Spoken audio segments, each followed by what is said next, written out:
नारायण श्री राधे। आप सभी भक्तों का हमारे चैनल में हार्दिक स्वागत, अभिनंदन और वंदन है। आइए, विगत माताओं ने, देवियों ने एक प्रश्न हम लोगों के सम्मुख रखा जो अति सराहनीय है और गोपनीय है, जो कि सामाजिक दृष्टि से हम उसका व्याख्यान करना ये असंभव हो जाता है। तो उसके लिए माताओं ने एक प्रश्न किया कि महाराज जी, अभी कुछ कथावाचिकाओं ने एक बड़ा दिव्य उल्लेख मीडिया चैनल पे आकर दिया। किसी बालिका ने प्रश्न किया था तो उसका उत्तर उन्होंने सुयोग्य ढंग से दिया। तो माताओं ने हमसे एक प्रश्न किया, क्या ये पौराणिक विधि है? अगर पौराणिक विधि है तो क्यों है? उस पे हमें अपने दौरान उस पे प्रश्नवाचक चिन्ह को उत्तर में परिवर्तित करिए। तो आइए जानने का प्रयास करते वो प्रश्न था क्या। तो माताओं ने एक बात प्रश्न किया हमें कि क्या मासिक धर्म में हम क्या कर सकते हैं, क्या नहीं कर सकते। कहाँ ये लिखा है कि ये निषेध है, कहाँ नहीं लिखा है कि ये निषेध नहीं है, और दूसरी बात इसका वैज्ञानिक कारण क्या है। आइए जानने का प्रयास करते हैं। हम आपको एक बात बता दें कि हमने विगत पिछले वीडियो में एक बात आप लोगों को साफ साफ बताया है कि गरुड़ पुराण ने साफ तौर पे कहा है कि सतयुग में, द्वापर में, त्रेता में संतान जन्म की विधि क्या रही है, संतान रत्न प्राप्त करने की विधि क्या रही है, किस मार्ग से संतान प्राप्त होते थे। तो पहली बात, मैं आप लोगों को एक साधारण सा और मूल कथा सुनाता चलूं। बड़े बड़े विद्वानों के मुखार बिंदु से आपने श्रवण किया होगा। क्या श्रवण किया होगा कि जब इंद्र देवता को श्राप लगा, इंद्र देवता को श्राप लगा, तो उस इंद्र देवता के श्राप का खंडन करने के लिए नाना प्रकार के लोगों को विभाजित किया गया। मतलब जैसे कि ब्रह्मा जी ने इंद्र देवता को समझाया कि तुम अपना श्राप और लोगों को बांट दो जो तुम्हारे श्राप को धारण कर सके। तो पौराणिक दृष्टांत यही है कि मासिक धर्म का प्रारंभ कब हुआ, जब नारियों ने इंद्र देवता के श्राप को अपने ऊपर लिया, तब वो इस चक्र में बढ़ गई। वही दोष है, वो रज उनका वही दोष है, इंद्र का श्राप। पहली बात, इसीलिए देवता तुल्य स्थानों पर पूजा निषेध हो जाता है। क्योंकि देखिए, मैं पौराणिक दृष्टि से बता रहा हूँ, क्योंकि पौराणिक दृष्टि क्या है कि वो श्राप है। तो कुछ लोगों ने एक बात बताया कि महाराज जी, आप ये क्या अनाप शनाप बोल रहे हैं कि वो श्राप है, वही तो लक्षण है संतान जन्म का। तो मैं आपको फिर बताता चलूं कि ये श्राप से पहले ऐसा कोई प्रावधान नहीं था, ऐसा कोई प्रावधान शास्त्रोक्त विधि में नहीं था, पौराणिक विधि में नहीं था, वेदोक्त विधि में नहीं था।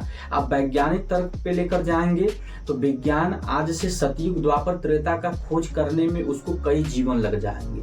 इसीलिए पौराणिक तथ्य को मैं बता रहा हूँ, क्योंकि पौराणिक तथ्य से कहा जाता है कि आपको पूजा निषेध है, पौराणिक बात। और मुझे लगता है जो भगवान को मानते हैं वो पुराण को मानते हैं, और जो पुराण को मानते हैं वो भगवान को मानते हैं। मैं आपको मुख्यतः बताता चलूं कि कब पूजन करना चाहिए, कब नहीं करना चाहिए।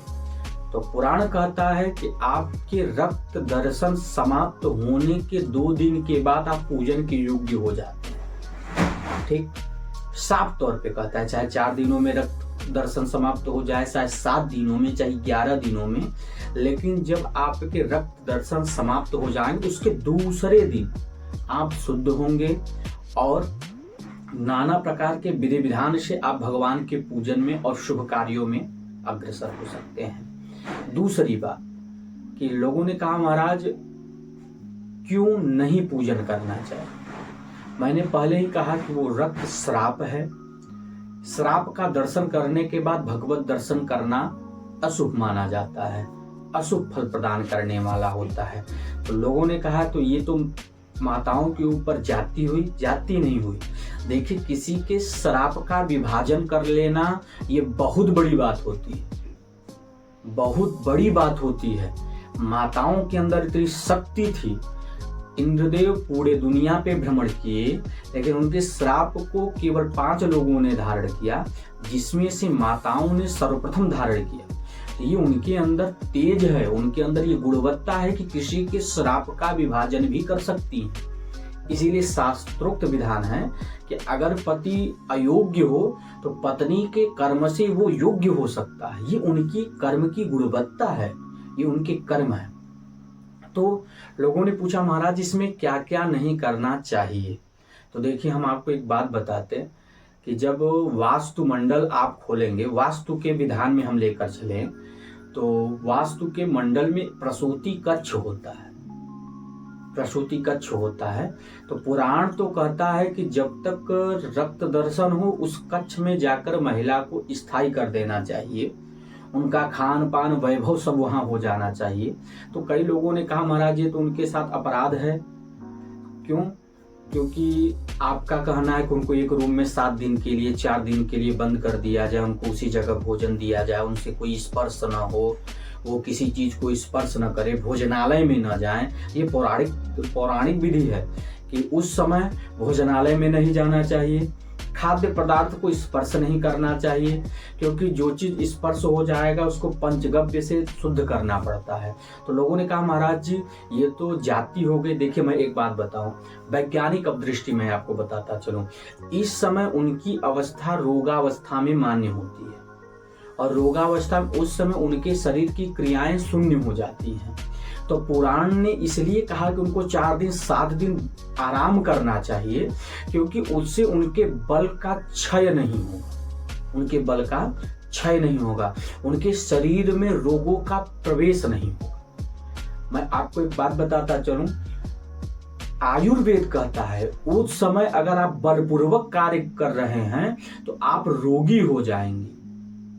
अगर उस समय उस 4 दिन 7 दिन के मध्यस्थ में बलपूर्वक मजबूती के साथ आप काम कर रहे हैं और आप अग्नि का तपन कर रहे हैं तो आप रोगी हो जाएंगे। तो इसलिए वैज्ञानिक तर्क के पटल पर सिद्ध करने के लिए पुराणों ने बताया कि उनको उस कक्ष में प्रवेश करा देना चाहिए। क्यों?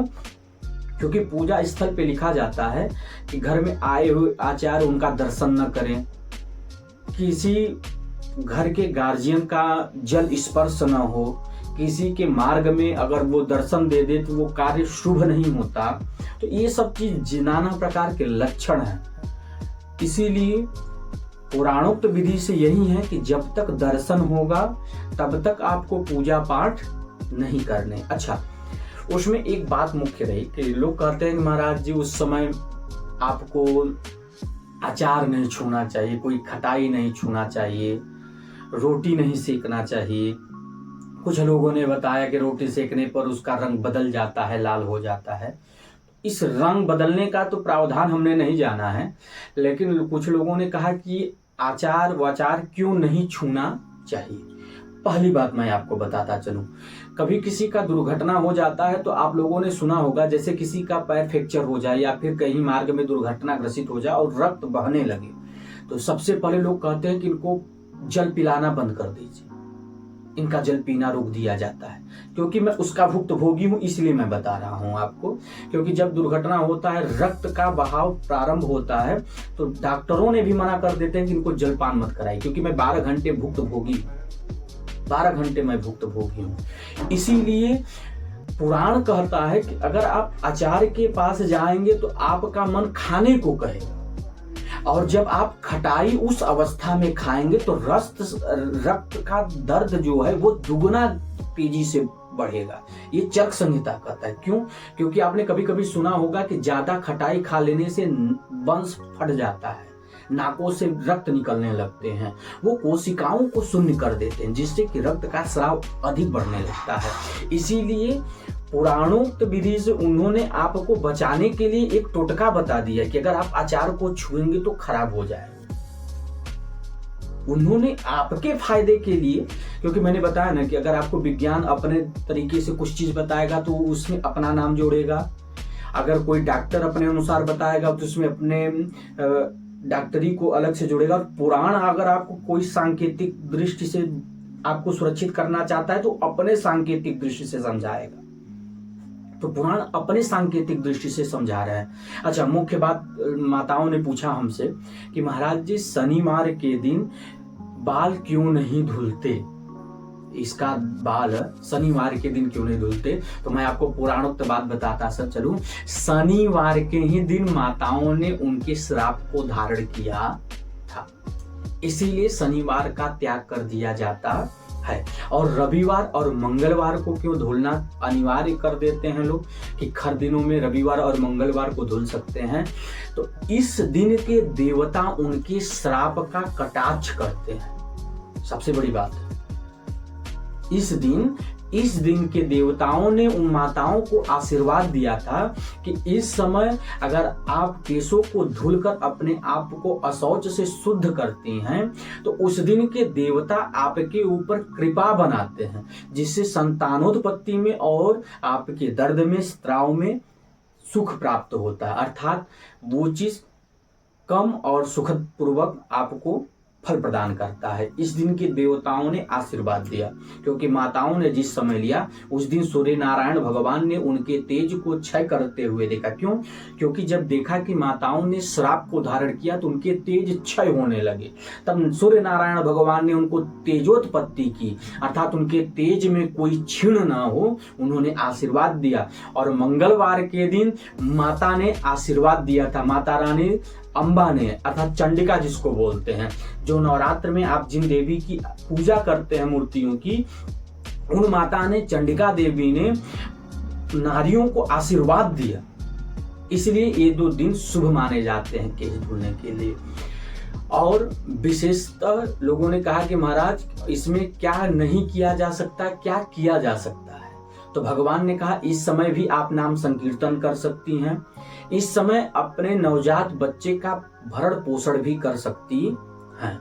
लेकिन क्या नहीं करना चाहिए? तो देखिए पौराणिक विधि से मैं आपको बताता चलूं। इस समय बल का कोई कार्य नहीं करना चाहिए, किसी संत सन्यासी को भोजन उनके सम्मुख नहीं आना चाहिए, सूर्य नारायण के साक्षात उगते समय उस समय सम्मुख नहीं आना चाहिए, भोजनालय में प्रवेश नहीं करना चाहिए, क्योंकि अगर आप भोजनालय में प्रवेश करते हैं तो उस भोजन को भगवान स्पर्श नहीं करेंगे, कदापि स्पर्श नहीं कर सकते, भगवान के सम्मुख नहीं जाना चाहिए। तो लोगों ने कहा महाराज ऐसा क्या दोष है कि भगवान के सम्मुख? मैंने फिर बताया कि ये श्राप है।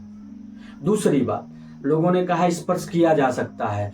मैं आपको एक बात बताऊं, कोई महिला होकर गायत्री मंत्र और महामृत्युंजय मंत्र जो है, जैसे ओम त्र्यंबकम यजामहे सुगंधिम पुष्टिवर्धनम और ओम भूर्भुवः स्वः तत्सवितुर्वरेण्यम, इस मंत्र का, और ये सब अपराध बार बार करते हैं। जैसे कुछ महिलाएं हैं जो कंटिन्यू दिन रात महामृत्युंजय जपती हैं, गायत्री जपती हैं, उपासक हैं उनकी, और जो इस अवस्था में भी भगवान को स्पर्श करते हैं। मैं आपको बारीकी से ऐसे 10 से 25 जजमानों के नाम बता सकता हूं जो महिलाएं आज भी पूर्ण रोगी हैं।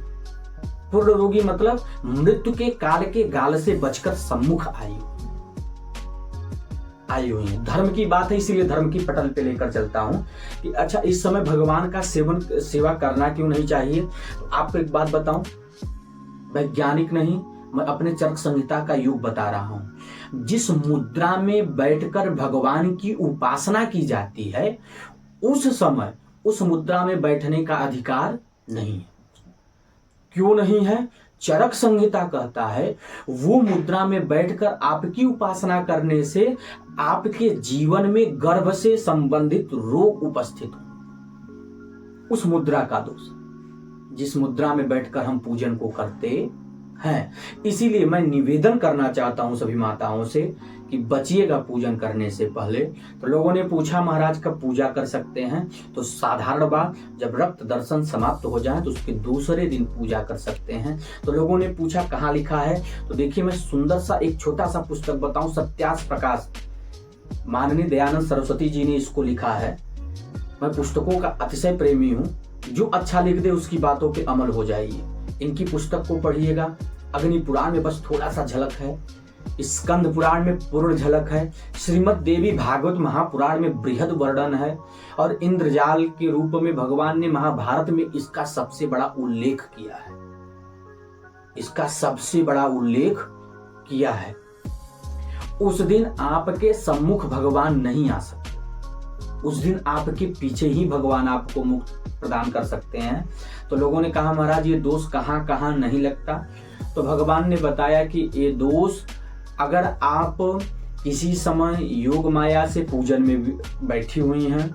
तो पूजन के अगर मध्यस्थ में दर्शन हो जाए तो आप वहां से हट जाइए। अर्थात जैसे आपके घर में अनुष्ठान हो रहा हो, 10 दिन का अनुष्ठान हो, चौथे दिन दर्शन हुआ, चौथे दिन से मंडल में आना बंद, आपकी ग्रंथि बंधन वाले पट को उसी जगह सिंदूरा को रखकर आप पूजन कर सकते हैं।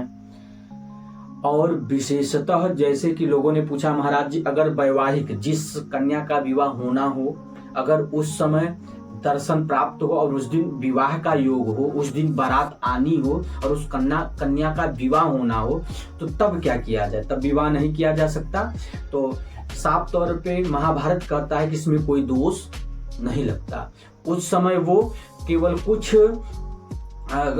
पुराण कहता है कुछ अन्न का परित्याग करके, कुछ औषधियों का को धारण करके उसको शांत करें। शांत न हो सके तो आप उस समय भी विवाह के योग्य हो सकती हैं, उसमें कोई दोष नहीं लगता। केवल इसका दोष एक ही समय नहीं लगता, विवाह के समय। दूसरा दोष इसका कब नहीं लगता? जब माँ अपने बच्चे को, नवजात बच्चे को भोजन पान करा रही हो, बच्चे का लाड का सेवन कर रही हूँ, सेवा कर रही हूँ, तो इन 2 अवस्थाओं में दोष नहीं लगता है।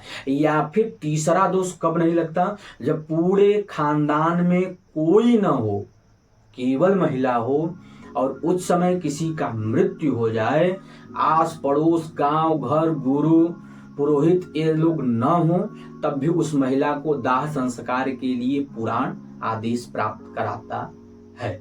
यही मुख्य है और यही वैज्ञानिक तर्क है और यही धार्मिक तर्क है और पुराणोक्त बात है। इसको सपृष्ठ मैं आपको दर्शा भी सकता हूँ और इससे बचने का प्रयास करिएगा। मैंने बता दिया कि इस समय आचार का व्यवहार क्यों नहीं करना चाहिए, इस समय भोजन का व्यवहार क्यों नहीं करना चाहिए। मूलतः पुराण एक बात जानता है, उस अवस्थाओं में माताओं को कष्ट अधिक होता है, उस अवस्थाओं में उनके शरीर का रोदन होता है, उसकी शांति के लिए पुराणों ने उनको आराम करने के लिए बोला है। और पुराण कभी किसी का अवहेलना नहीं किया है। और जैसे कुछ कथावाचक हैं जो बोल गए मंच से, वो इसलिए बोल गए क्योंकि उन्होंने भी अपराध किया है, तो उसका बचाव कैसे करें वो आपको गलत वक्तव्य कर रहे हैं। श्रीमन नारायण, श्री राधे। नियम का पालन करिएगा। जय जय श्री राधे।